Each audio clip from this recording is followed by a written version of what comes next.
Hey Stu, can you hear me? Can you check Gotcha. your email? Did you see that email from Dash for a media release? Can you have a quick look at that? Will do.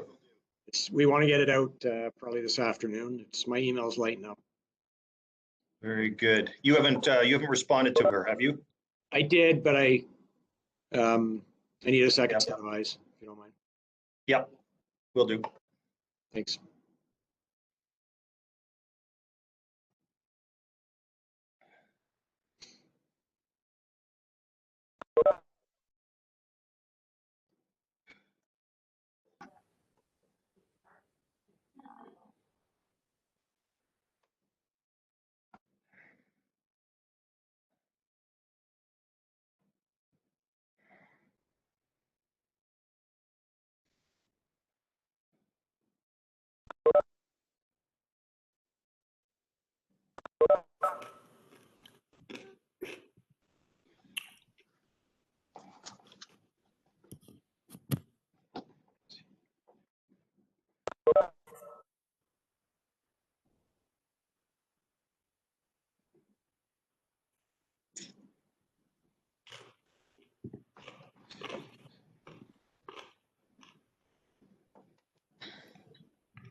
Good afternoon, everyone. It's at 1 o'clock.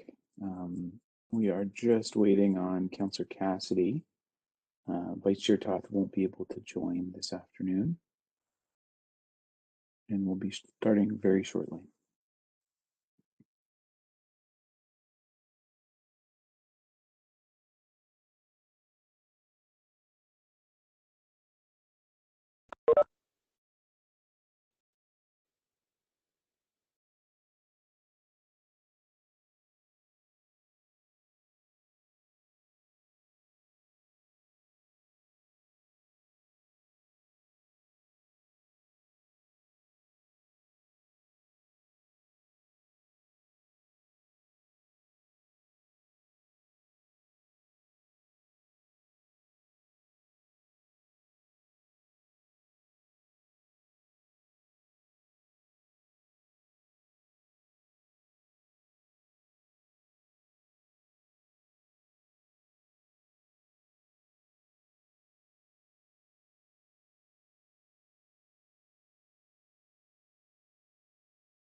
All right, so we'll go ahead and call the meeting to order at 1:02 p.m.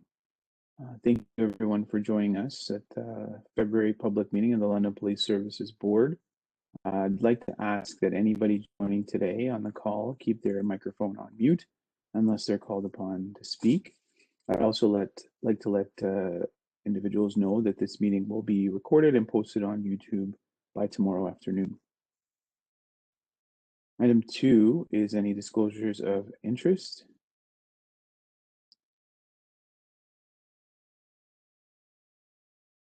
Just calling for any disclosures.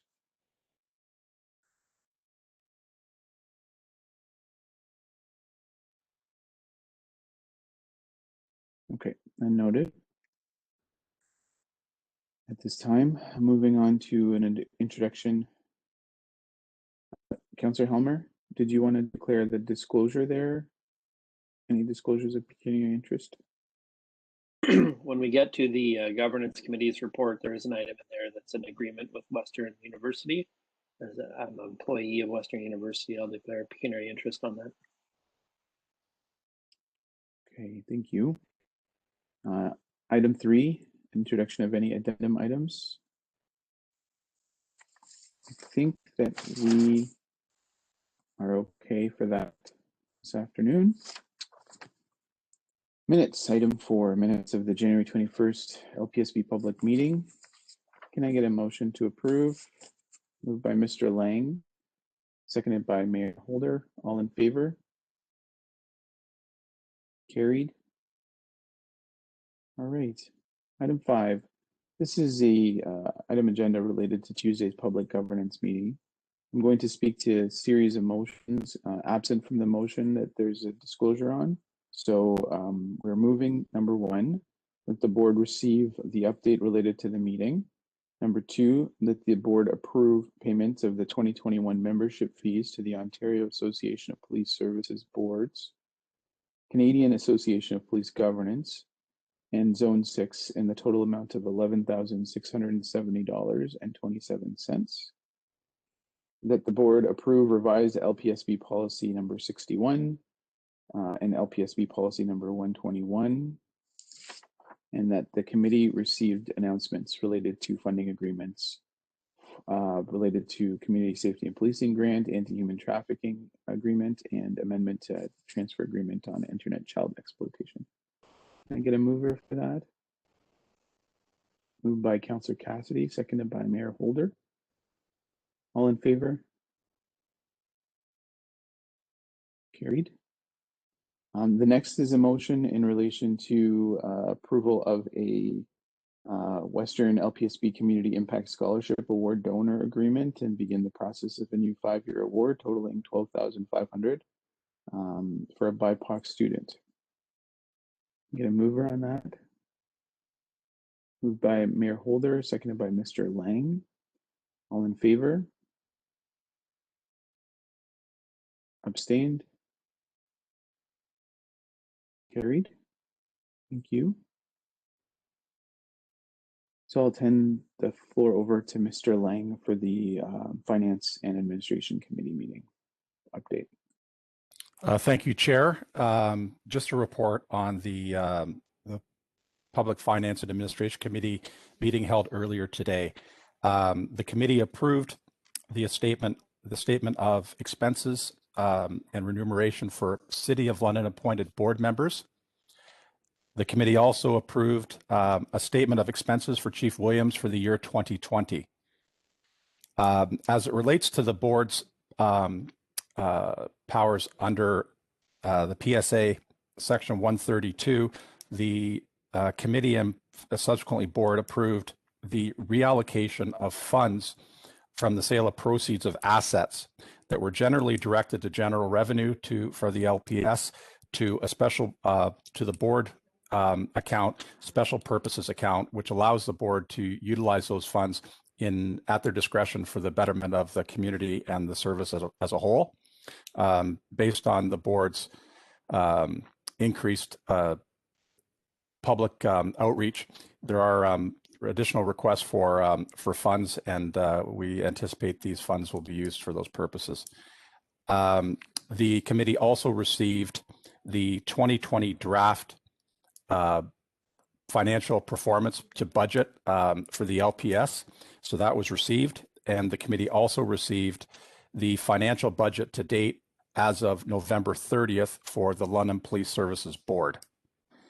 And with that, Chair, that concludes my report. Thank you, Mr. Lang. Can I get a motion to receive? Moved by Ms. Wellenreiter, seconded by Councillor Cassidy. All in favor? Carried. Thank you.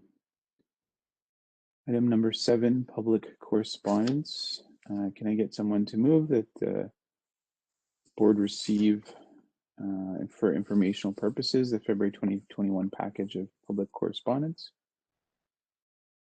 Moved by Councillor Cassidy, seconded by Mr. Lang. Any questions, discussion? All in favor? Carried. Thank you. Item 8 is a verbal update in regards to the board's Mental Health and Addictions Advisory Panel and Anti-Racism Advisory Panel. So the board would like to thank everybody who put their names forward for these panels. We would like to express our gratitude to all members of the community who have stepped forward with a willingness and enthusiasm to engage with us on this important work. We were overwhelmed actually with the number of applicants and responses, and it has taken us a bit more time to adjudicate and finalize selections for these committees than we had anticipated. We have created shortlists and are working to contact all those who have applied, both who are moving forward and those who may not be. And we will be continuing to update the public on this matter as soon as we can. I also wanted to add that if any members are not selected at this time, it was by no means an easy decision, and we still hope that you will find ways to engage with us, to keep in touch with us, and to provide feedback to us on our work as it pertains to our scope of governance within the Police Services Act and legislation. If someone wasn't able to apply and is still interested, it's very easy to contact us. We will continue to strive to get your regular input on what we're doing, especially in these two very important areas. Are there any questions from the board on this matter? Councillor Cassidy? Thank you, Mr. Chair. I think if I recall at our last meeting, the applications were actually kind of slow coming in. Is that the case? And do you have an explanation? Is it because we put out a second call? Like why all of a sudden did we get such great response? And I'm pleased by that. I'm just wondering why the change. Yeah, so we did try to proactively continue to push for awareness about the call. We received a large volume of applications just before the deadline. And so I think that that is probably a little bit predicted from our end. But we are pleased that our continued public awareness did result in a large number of applications, and excellent applications at that. Any other questions?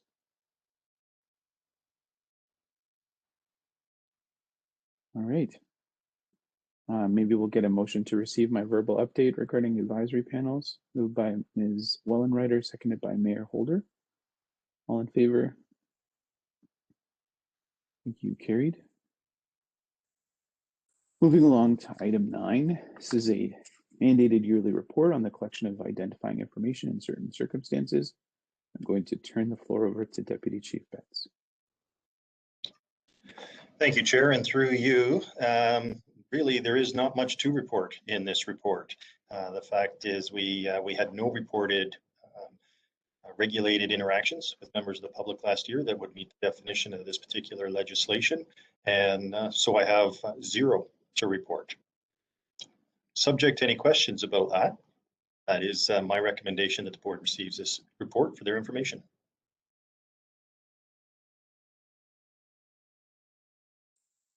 Any questions from board members for Deputy Chief? If not, can I get a motion to receive?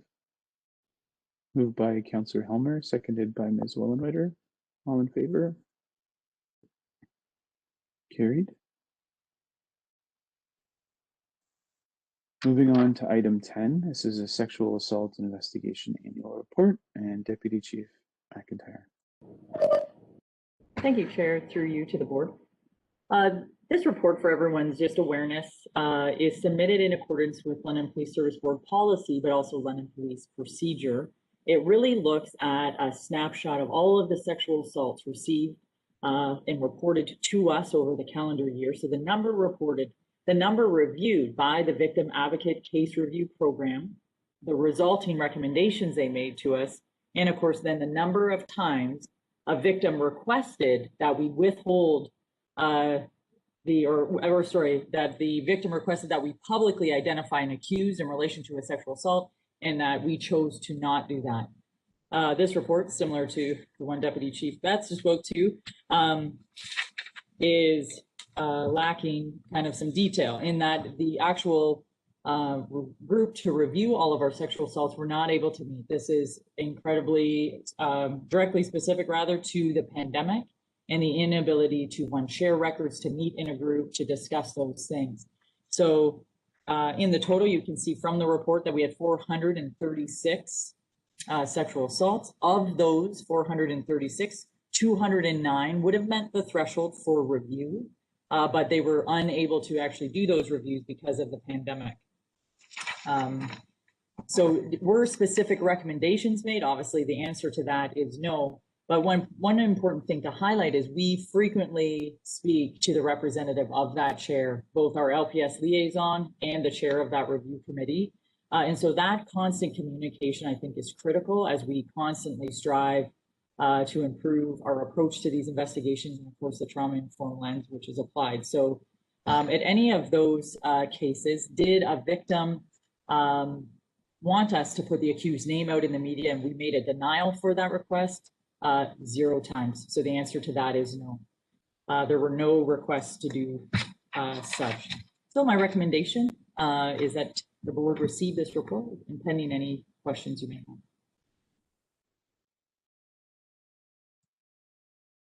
Questions of Councillor Cassidy and Mayor Holder? Thank you, Mr. Chair. Of those 209 that met the mandate for a review, what happens to them? Will they not ever be reviewed, or will they be sort of held in abeyance and reviewed when the group is able to meet again? Thank you, Chair, through you. Yeah, that's a great question. They always do try to go back. So they sit in a bit of a queue, hoping that they will be able to catch up. I in all honesty, I worry about their capacity to catch up that volume. So then what does that look like? And does it mean kind of some of the strategy as it relates to the review maybe needs to change to either do a random sampling of those 209 or somehow how do they get caught back up? But it's a great point. Right now, they sit in a queue marked for review. And we'll see how we kind of accomplish that volume moving forward. Mayor Holder? Thanks, Chair, and to you, to the Deputy Chief. I think it takes a lot of courage for someone to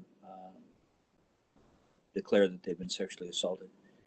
And my question to the Deputy Chief is, were you surprised that only 45% roughly met the test, as it were, of being worthy of review? Thank you, Mayor, through you, Chair. My honest answer to you is no. It's not. The actual review criteria is when charges are not laid, but that doesn't mean the victim always has a say in whether a charge gets laid or not. So because of that variable, I'm not surprised with the variance in those numbers. So to extend that, so what you're saying is that because there is some option for the victim who has either declared the assault or it now is, again, you'll give me some background on this so I understand better, please. Does it mean that the person has reported a sexual assault or that police have investigated and laid a charge of assault? Is there a typical process for this so that I can get a sense of these numbers and their impacts? Yeah, great question. So pursuant to the MOU, all sexual assaults reported where charges were not laid, including where LPS investigators classified the report as unfounded, are subject to that review. So we could have reported cases and charges are not laid. Oftentimes, that's at the request of a victim. Sometimes there are not reasonable probable grounds to lay their criminal charge.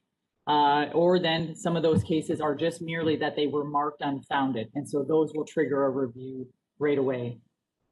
So it's the evidence, the volume of evidence, and then the other one is what is the intention or the wishes of the victim? And those play in to the volume that end up in the review pile. For those where the victim presumably does not pursue the case or wishes not. I mean, oh, that's interesting because my ignorance, but I was of the view that if the police department felt that there was sufficient evidence for a charge, they would just lay the charge and not have the discretion. And so the discretion of the victim was not the consideration there. And am I hearing correctly that that's not necessarily the case? The person who could otherwise come back and say, no, don't press charges.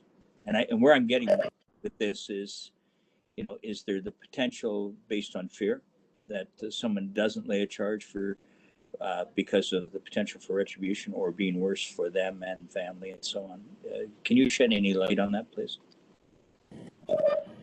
Yes, you're correct, Mayor. So if a victim comes forward and reports a sexual assault, the investigation might be commenced, and then at some point or any time during that investigation, they choose to not go ahead with laying charges. We, London Police, do not. We recognize that it is an incredibly traumatic experience. There is great pause as it relates to kind of that trauma-informed lens in that regard. So you often see a report being filed. Oftentimes, even investigation is furthered. Sexual assault evidence kits are completed.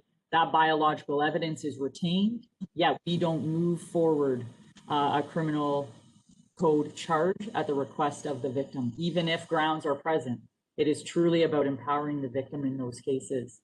Of note, the cases that fall into review don't include those involving a young offender or a young person, I should say. So I just wanted to add that piece. That also is a cause for the difference in the total number of cases versus the number that are reviewed. So, Chair, through you, and I'll probably conclude with this question, but Deputy Chief, you said that this empowers the victim, but the victim withdraws the charge based on fear or concern for their safety or their children. I'm trying to understand how that empowers. So maybe I could ask you, to what extent do you bring in related organizations like LOC, for example, to support the person through this process, or is that your call to do that? In every case, there is victim support offered. Every single case, there's victim support offered, which I think, to your point, Mayor, is our goal, right? A charge does not actually physically get laid. We collect all of the evidence. We go back to the victim. We present that to them. We do have grounds to lay a charge. What are your wishes here? How can we support you? And that's how really the conversation goes. And it really gives that victim the choice, because we oftentimes court cases fall down multiple years from the date of the offense. There's that, that just really that timeline, I think, is really challenging for victims, not lost on you. And so that's really the why behind that. Every single time, though, they're engaged with victim support. Thank you. Thank you. Any additional questions? Councillor Helmer? I would imagine with the volume of cases that qualify for review, that catching up is going to be very difficult. If I recall last year's report accurately, not all the cases were reviewed even then, when we didn't have a pandemic underway. And so I want to say I do think there's a lot of value in the review process, but I think that sort of sampling may be the way forward. Be checking on some of the cases, identifying areas where there could be improvements, catching issues before they become widespread. I think there's a lot of value there that can be accomplished without having to review every single case that qualifies, because this is quite a substantial amount of work. And the idea that it would build up, you might have 50 cases or 75 cases from 2 years ago, and then 200 cases from this year, and then unfortunately probably hundreds more in the future. That becomes an insurmountable number of cases to review. So hopefully when we have our report next year, if there's any adjustments that need to be made to that process, either to accommodate the situation that we're going through now where, you know, physically being present to look at case files and things like that is not possible, or just on the ongoing basis to still accomplish the goal of the review, but without necessarily putting so much work on the people who are volunteering to do that work for the LPS. I'm certainly would be open to that because I do think it was a good step forward. I think there's a lot of value, but I think we're seeing some of the practical challenges that come up, maybe magnified because of the pandemic. Thank you, Jesse. That I totally agree with your point, and I think the intention initially was amazing.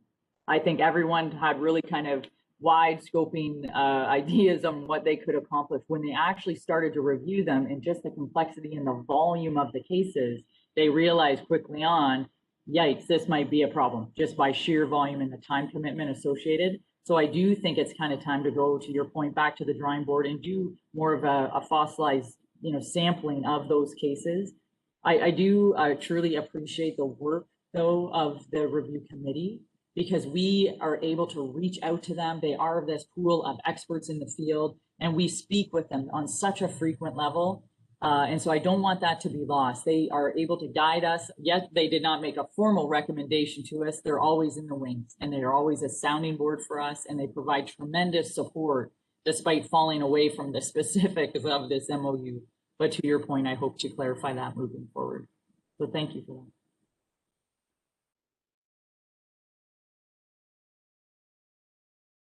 Any additional questions? If not, can I get a motion to receive? Moved by Councillor Cassidy, seconded by Councillor Helmer. All in favor? Carried. Thank you. So we'll move along to item 11. This is the 2020 Crime Call and Public Disorder Analysis Report, and Deputy Chief McIntyre. Thank you, Chair, through you. So this report is submitted according to board policy and adequacy standards, and it really looks at the analysis of crime, call, and public disorder. So who does the analysis for us in this regard? It's our crime analysts who are stationed out of our criminal investigation division. They are the group that goes through, and you'll see in this report very, very high level, and it's just meant to give a high level snapshot of the type of work they do, the analysis and the material that they're constantly scanning for us, and then I'll look at their training and the courses that they go on to, of course, maintain standard in this field. So the recommendation, Chair, for you is just that the board receive this report, and I'm open to any questions you may have. Any questions from board members? Go ahead, Councillor Helmer. Thank you. There's a reference in the report to sort of pairing up analysts with investigators, and I just wondered how that is going, sort of as a trial to see if that works. And I just thought I'd ask the Deputy Chief to expound a little bit on that. Yeah, thank you. I'd love to. We do partner up our analysts. We have them kind of all throughout the building in the different investigative capacities. Right now, one that you'll see that's really driving ahead is with our foot patrol unit.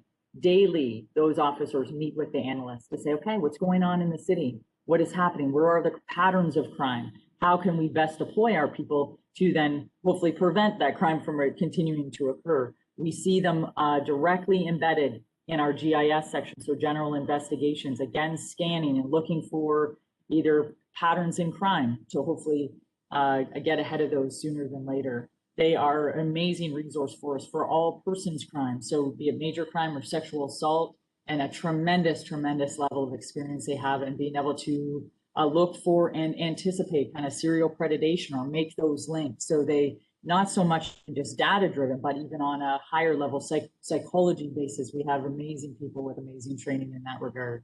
So right now you'll see them directly tied to the front line, which is so critical for what we do.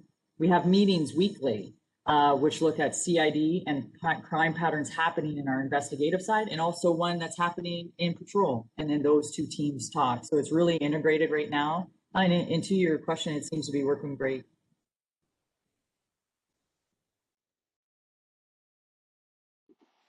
Thank you. Glad to hear Follow-up?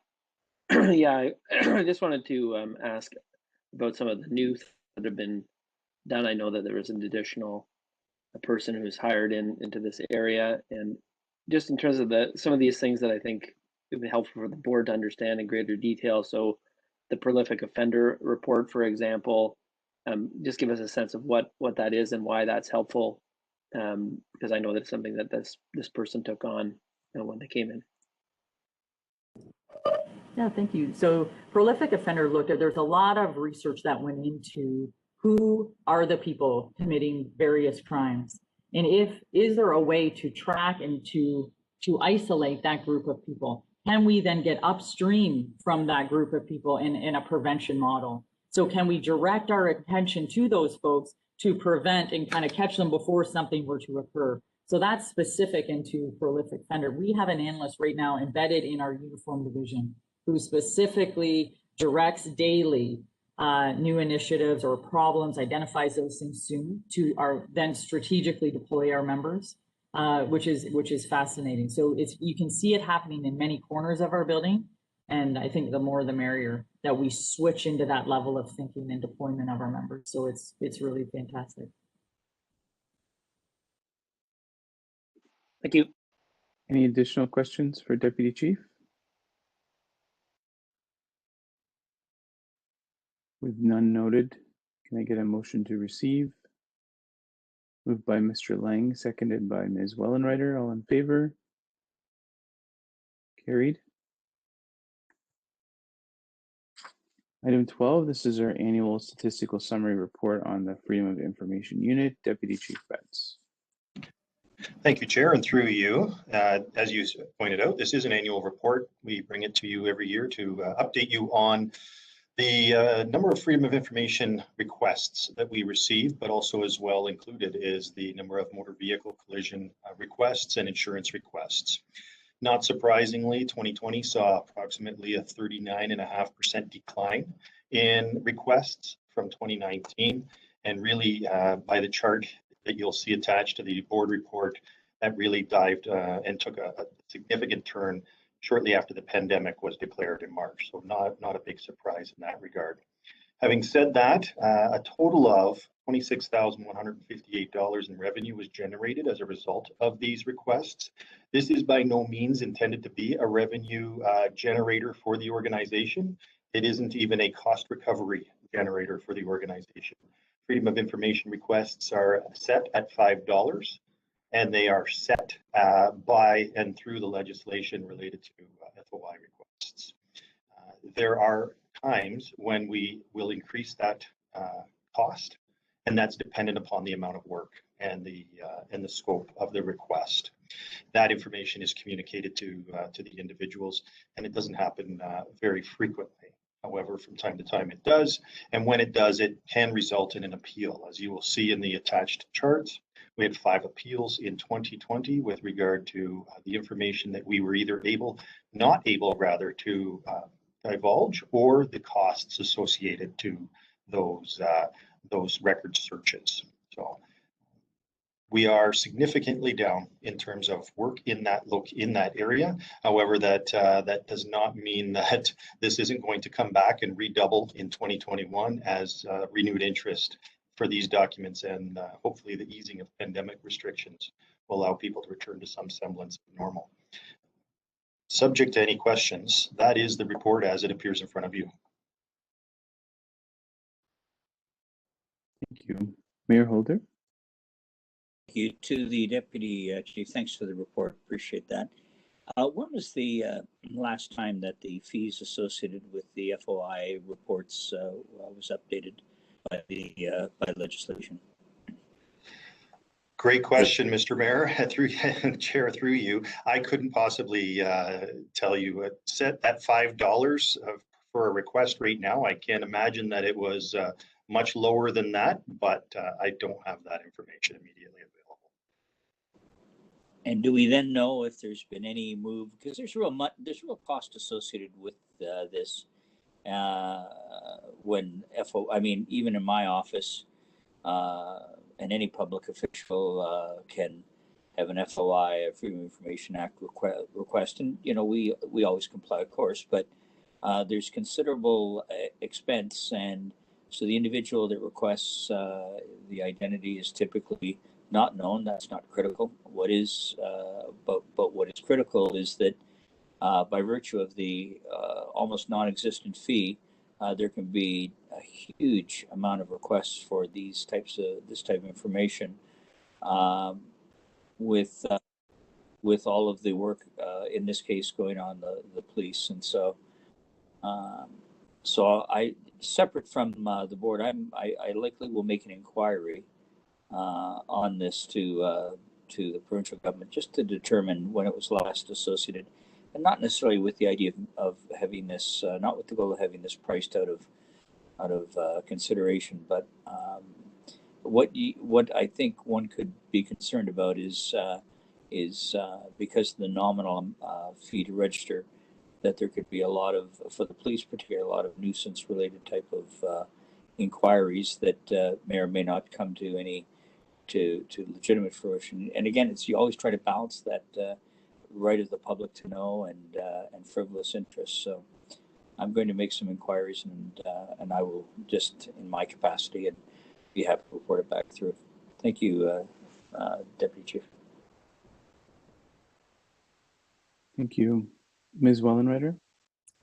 Yeah, just a quick question. I'm trying to reconcile how the pandemic caused such a significant drop, and the only thing I've been able to sort of come up with is that the media had other stuff to talk about. I don't understand why otherwise requests would have taken a dive with the pandemic. Is the media really and their shifted focus onto the pandemic the main cause that you see? No, not sorry, Chair, through you, Ms. Wellenreiter. Not necessarily. I know we have some members of the media present with us on our call today, and I'm sure that they would tell you that they had some other things to report on. But that doesn't necessarily account for the drop. It could very well, in fact, have been a whole host of things, including people's employment, that might have required access to this information or interest in information that has shifted as a result as well. 2020 is quite an anomaly year for us, and we'll see where we bounce back to in 2021. We saw similar drops in requests for background checks, for example, as people were not able to seek employment, and those requests dropped significantly, or volunteer work dropped significantly. It's not uncommon for people to do an FOI request to see what records exist about them personally with the police, sometimes in advance of seeking those other background checks or volunteer screening checks. So that too can have a role to play. Thank you.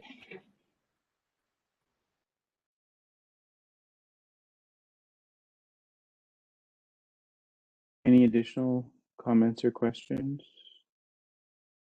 If not, can I get a motion to receive? Moved by Councillor Helmer, seconded by Councillor Cassidy. All in favor? Carried. Thank you. So I believe that was the last item of our agenda today. I will take a motion to adjourn. Moved by Mr. Lang, seconded by Councillor Cassidy. All in favor? Thank you.